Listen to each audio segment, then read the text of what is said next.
What's a thing that all men do but never admit doing? It quite, but whenever I start falling asleep and someone calls me out on it, it's always my first instinct to deny it. I will be asleep on my couch and my GF will be like, "Are you sleeping?" 100 times and have to shake me awake, and I'll be like, "I've been awake the whole time." Edit. Glad I'm not the only one, LMAO. Wonder if they should go to the doctor, then convince themselves they don't need to. Edit. I went in, turns out I had testicular cancer. Don't put it off. I am not going to fall for this. Edit. Thanks for the votes. Still not falling for this. Wanting platonic touch, i.e. hugs. Getting called by someone while you're jerking off and just saying whatever you can to get them to shut up. Catching water in our arms in the shower and then letting splash to the ground. Getting annoyed when you put your dick back in your pants after a pee and suddenly feeling a wet drip on your leg. Pick up signs but not act on them to the fear of misinterpreting. And then act oblivious. Fantasize/daydream about being a hero or making a great sacrifice to save everyone. Well, that's something I'm not willing to admit. Finding a really cool rock on the ground, then taking it with us. Wanting affirmation from their partners that they are sexy and desired. There are two kinds of man, a man who picks his nose, and a man who lies about picking his nose.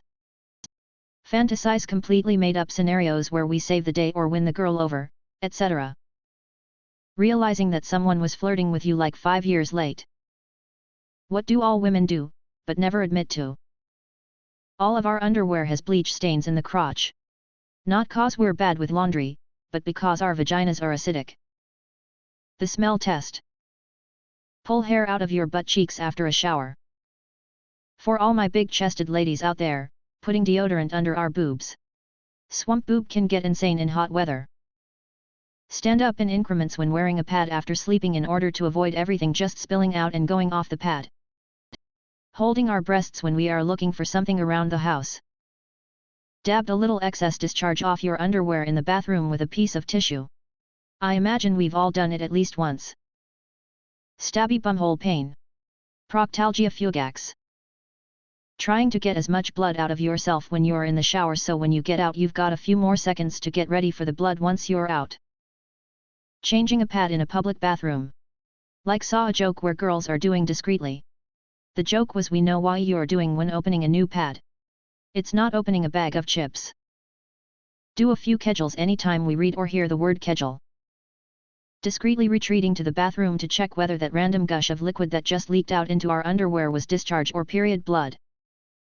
Pulling out chin hair. Period poos. Question why one of our boobs is bigger than the other before/after taking a shower and get annoyed by it. Men who were circumcised as a baby, do you resent it? Why or why not? No opinion? I have an interesting take here. I had a botched circumcision. They cut a bit too deep, and as a result I didn't have feeling in half of my dick. The result of that being that when I started having sex, it was incredibly dull and I didn't get the amazing feeling about it that everyone said I should have. Do I resent it? Kinda. I'd like to have the full feeling in my dick, but I got cancer later in life and stuff happened to make it not work properly anyway, so it's not a big loss. Definitely no strong opinions. I've never known a life with a foreskin, so this is my reality and I'm fine with it.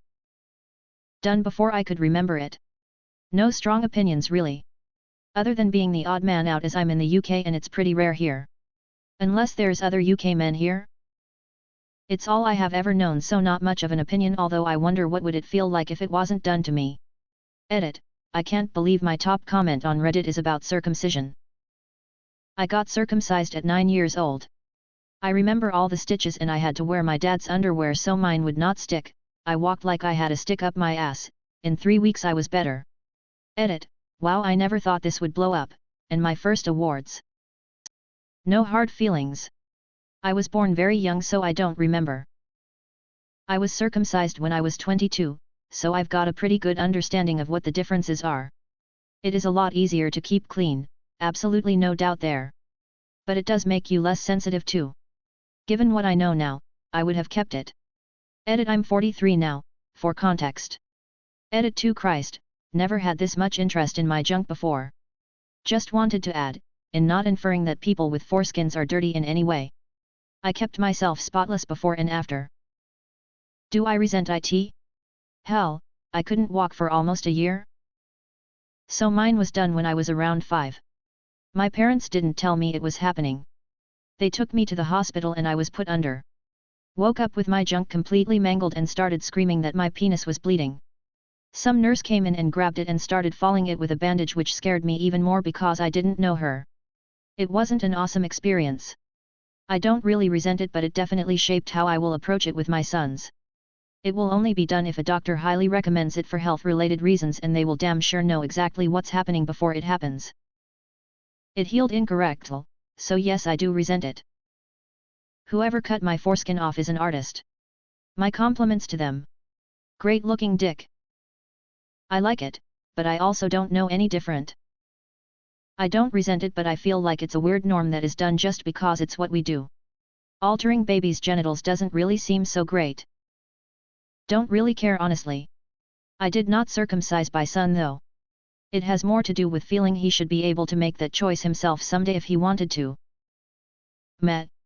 Maybe if I still have my foreskin, I'd get a bunch of piercings down there so it'd look like a little chandelier.